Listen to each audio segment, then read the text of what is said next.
But I must admit that it is with immense pleasure that we are here this morning for these fruitful discussions, and also to take the opportunity to share the continuation of our vision, the ongoing perspectives, so that we can together chart our course. As they said, stay on this course until the final objective. I would like first and foremost to pay tribute to all our fighting forces who are on the ground, be they the National Armed Forces, the Internal Security Forces, the VDP, the Kogel-Wogo, everyone who works to ensure these forces have intelligence and can progress on the ground. We pay tribute to them, and it is thanks to them that we can today find ourselves in certain forests to plant medicinal trees, as we launched this morning. And it is thanks to them that we can also gather here to commune and exchange on the development of our homeland. We chose the South Central region for the launch of our reforestation campaign, but especially for medicinal plant groves. Because in the health system, we are undergoing a reform to incorporate our medicinal plants, which are cultural values we have long held.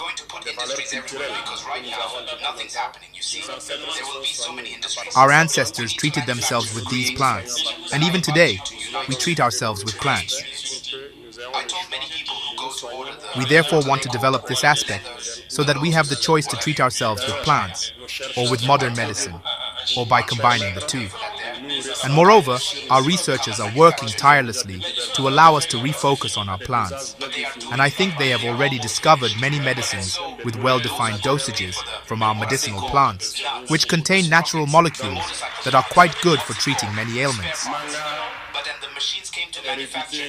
Manga is also renowned for its traditional medicine, so we chose to be in this region to launch, and the activity will continue throughout the territory in the different provinces.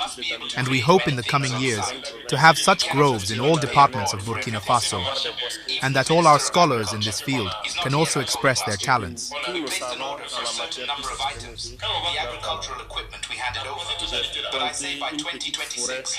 I planted a small forest on my small farm, and every day I go there and am under the trees. I am very happy. It brings a pride that cannot be expressed. So I urge everyone to plant, maintain, and watch the tree grow. It's truly a pleasure.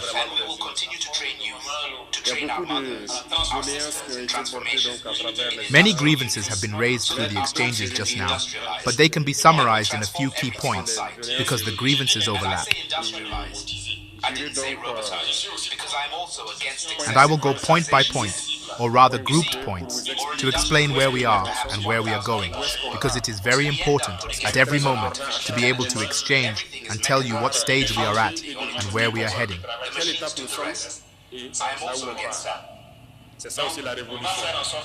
That is also the revolution.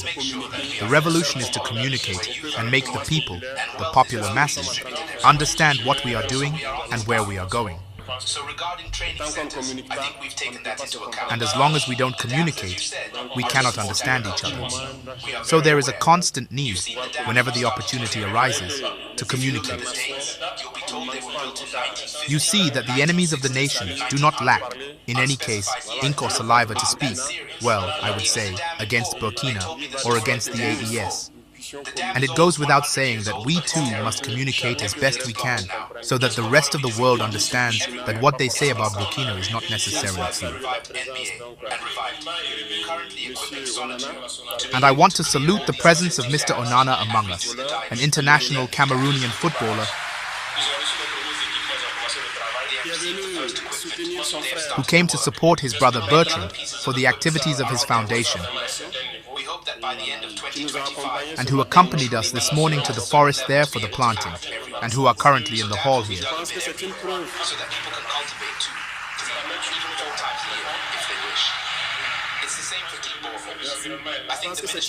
And I think it's a proof. I think it's a tangible proof of what we are seeking in our struggle, that Africa unites. And I said it, there is no border between Cameroon and Burkina. We are Africans, that is the priority. Being in Europe, they are Africans. Being in Africa, they are Africans. And so, there is no reason for us to put up barriers between us. And I hope that all Africans can unite, following the example they are giving us. And also, secondly, it's a message he came to convey. Because it's certainly not easy for everyone in England to understand the situation in Burkina with the imperialist media that spreads all sorts of things. This morning, in any case, he was in the forest with us. We did the planting, we drove together, and we are here. So I think that back in Manchester, you will make him understand that Ouagadougou is not in chaos, as they say. We know war, certainly, but we are continuing the fight, and we will recover the entirety of our territory and secure it. That is the objective. So thank you again to all these ambassadors who spread the message that Burkina remains standing. Let's talk about the issue of infrastructure, transport infrastructure. And I was just telling certain authorities that it's a crucial problem for all of Burkina Faso. We don't have enough roads. We have very few roads, and the few roads we have are deteriorating. So, it's an observation we've made. The road networks suffer a lot. That's why we decided to launch the Faso Mbogo initiative, which is only at its beginning, but the objective is to provide each region with a road construction brigade. And the first brigades have arrived. You've heard about it. God willing, in a few days, other brigades will be here. And we want every region to have its brigade before the end of the year. Once each region has its brigade, generally the recruitment, meaning the majority of the workforce, will be done in the region to build the roads of the region. So I invite you to embrace this initiative, to make the initiative your own when your brigade is there, to do everything possible so that it can quickly build the maximum number of roads you desire.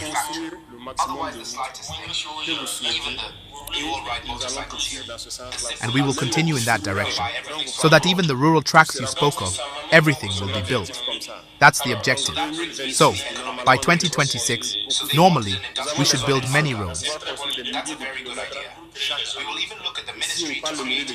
We have ambitions to build thousands of kilometers each year, and if we talk about thousands of kilometers, it means that necessarily the roads you mentioned here, whether from Po going towards the north, from unspecified city, going towards the border, Guelongo, Zeko, everything must be paved by then. So your brigade will come, and you will take care of it. So you will welcome it, and you will get to work, so that everyone puts their hand to the plow, and you will build your roads yourselves. You will maintain your roads yourselves. And so, I count on everyone when the brigade comes to contribute, whether you are an economic operator or a producer. Everyone must contribute to the construction of these transport infrastructures. Regarding the health aspect, I think the Manga Regional Hospital, CHR, is practically finished, and I think many things may be missing, but the ministry is working tirelessly to equip all CHRs. And we found situations where minimal imaging equipment was non-existent. I remember last year or the year before, I visited Po at the officer cadet's graduation, and I heard that in that large city, there wasn't even an ultrasound machine, no device to perform an ultrasound when a woman needed one.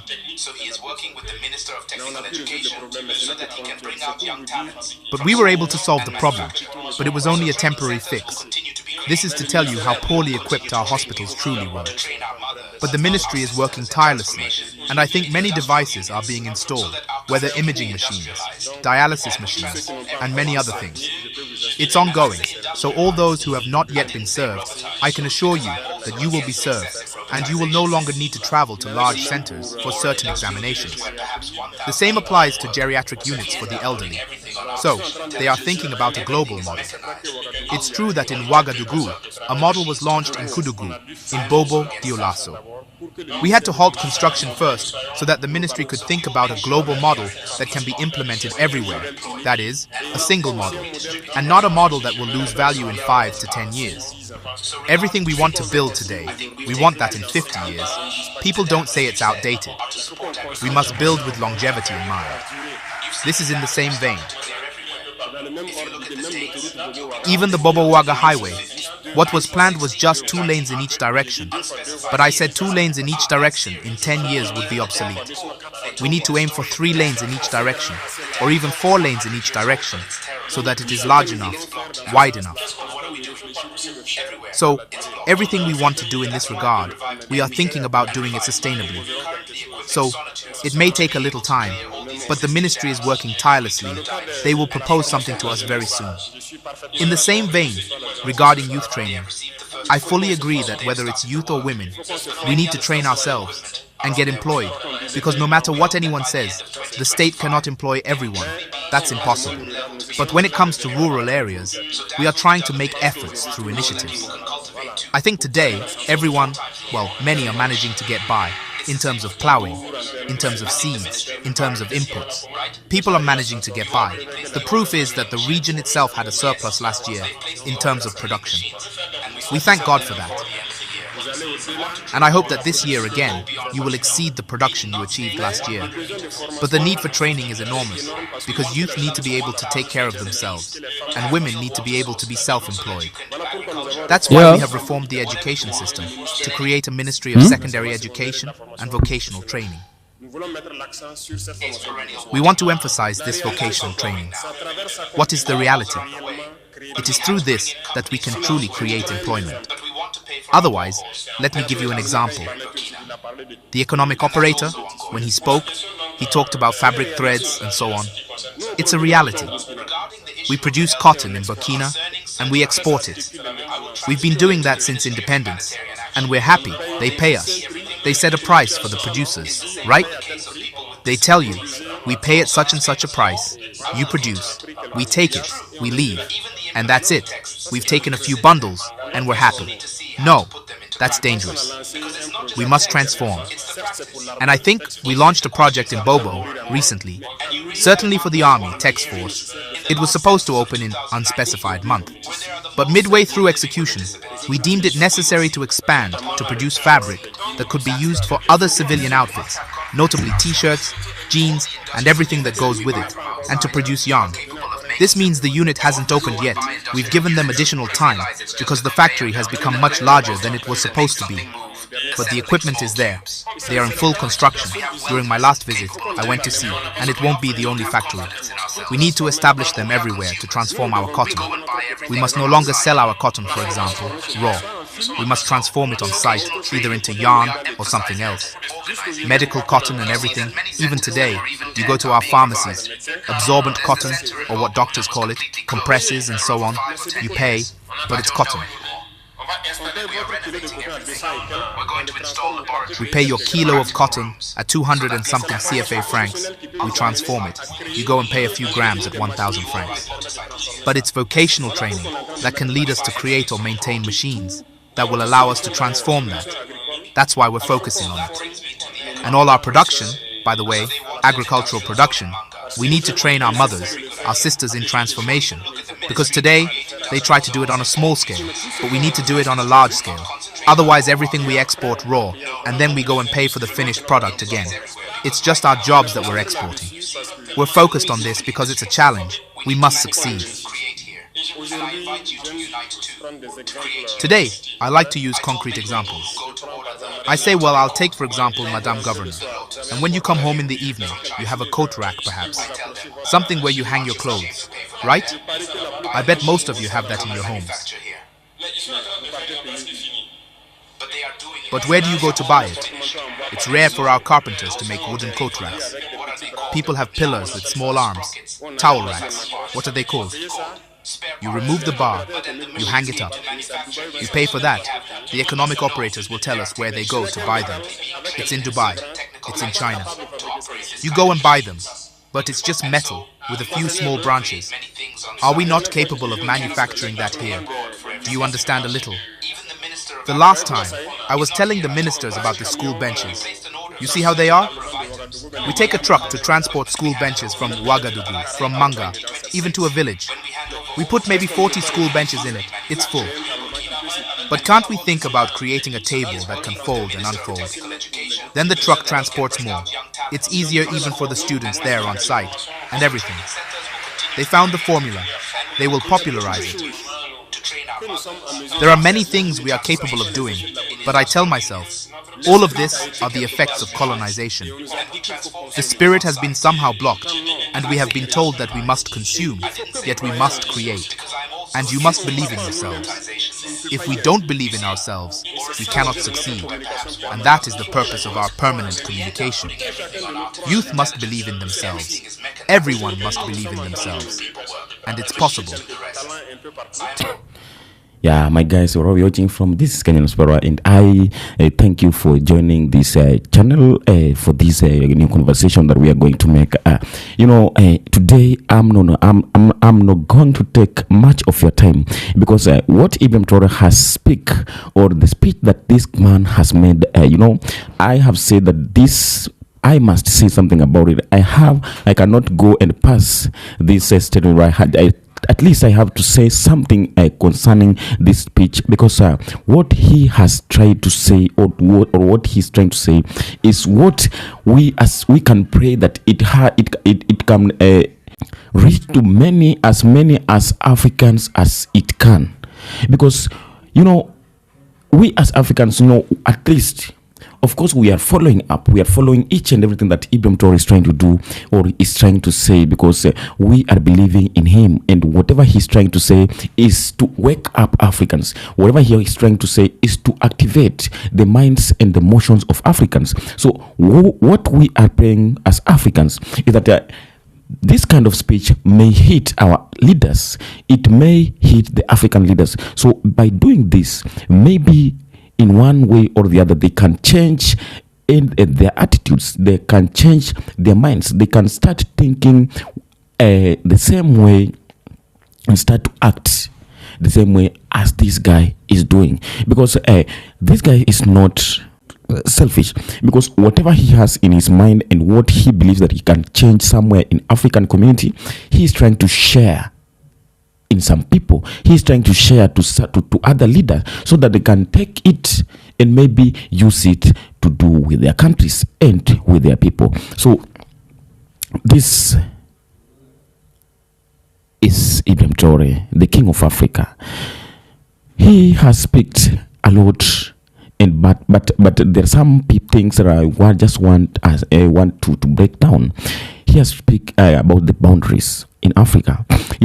He has said that there is no way of we as African, maybe you are in Uganda and someone else is in Kenya, or someone else is in Tanzania, and the other one is in South Africa, in Uganda, in Rwanda, Congo, Burundi. Let me give you an example of the country like Rwanda and Burundi. Rwanda and Burundi, these are very smallest country in Africa. These countries, if they can abolish their borders and just make it one country, it can be a good issue. It can be a good thing. He is saying that why do we have to make boundaries and put more and more restriction? That when someone wants to cross from one country to another, it becomes a big deal. Yet we are in Africa. This is just an Africa.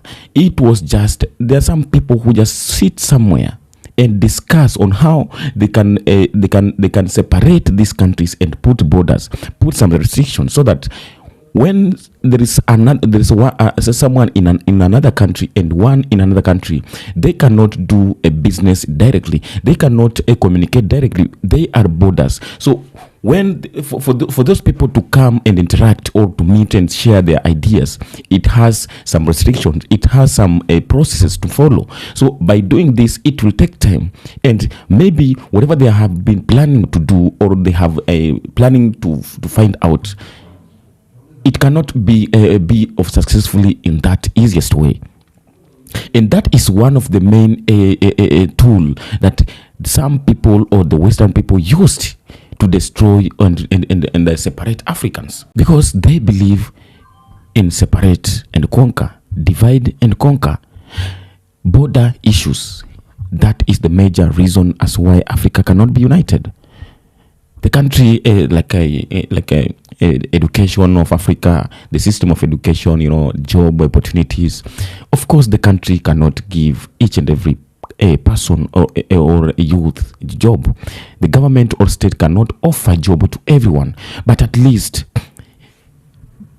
there are many people or students who are going to school, educate there, get education, achieve they got degrees there, they achieve in higher educations. But after all, they're losing something to do with their life concerning the education they have achieved. So that's why they are forcing themselves to go beyond the borders to look for something they can do with their life, to look for something they can earn and provide for their life. Youths of Africa are not just going beyond the borders because they want to go, just because they want to maybe a tour or they want to a vacation, but they are just doing this because they have no other option. Because we have achieved the degrees and we have achieved the education in our countries, but yet education that we have achieved, the government that we are having is not able to offer a job opportunities for what we have learned or what we have educated to. So due to that, the government is able to provide job opportunities to many people in different ways. If the government builds many factories as it can, if it offers vocational trainings, it offers opportunities on chances for those who have attained vocational trainings in the technical universities, at least they got something to do with their life, then we cannot talk about the unemployment in Africa. That is the major things that and facts that Ibrahim Traore has tried to explain and to address. So you as an African, I hope that you have to watch this video, you have to watch that clip, that video that Ibrahim Traore has trying to do to speak out on what the matters that are affecting Africa and how Africa can bring out of these issues, how they can bring out of these problems, because this is just the things that we as Africans, we can make it, we can achieve, and we can bring out of it by ourselves without waiting some people to come and plan anything for us.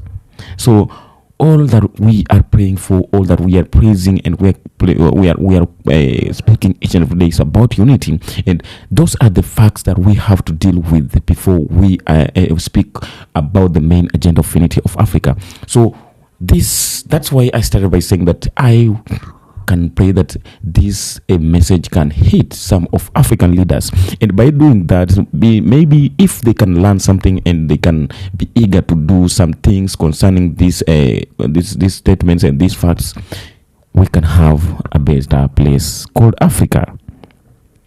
As I said in this video today, I'm not gonna take much of your time because I believe that you have listened a lot and you have spent a lot of time listening to Ibrahim Traore for what he has to say, because this is for you as African, as a black person, wherever you are. Take it and use and take it and work towards it. Maybe you will get something from it. This is Capt. Don't forget to subscribe. If this is the first time you have visited this channel, please subscribe to the channel, because I'm here to bring more and more videos concerning the Africa.